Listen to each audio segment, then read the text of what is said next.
Nangalipay ang mga pupil sa Fermin Ulong Primary School sa Sitio Ulong, Barangay Upper Lumabat, Malungon, Sarangani Province. Diyang gyaturan sila og relief services kung tulong para sa ulong sa lokal nga gobyerno nitong Miyerkules, Marso 6. Nahimutang sa hilit nga dapit sa lungsod ang Sitio Ulong. Mismong si Mayor Tessa Constantino ang nanguna sa gihimong aktibidad. Dala sa team ang construction materials ug school supplies aron makahimo og mga makeshift classroom sa primary school. Kay giguba sa kusog nga hangin ang eskwelahan niadtong Pebrero 11. Nanghatag sab sila og mga tsinelas o goodies sa 42 ka mga IP pupil. Gidasig ni Mayor Constantino ang tanang ginikanan nga hatagag prioridad ang edukasyon sa kabataan sa Sitio Ulong. Kay gusto sa mayor nga makita ang kabataan sa Sitio Ulong nga makalampo sa ilang pag-eskwela sa umaabot nga panahon. Busa padayon ang gobyerno sa paghatag og suporta kanila.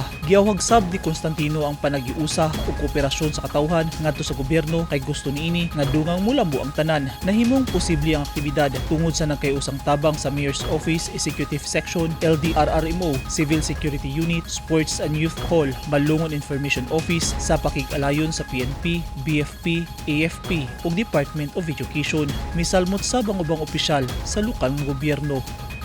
Eugene Hinutan, Newsline Philippines. Stay safe.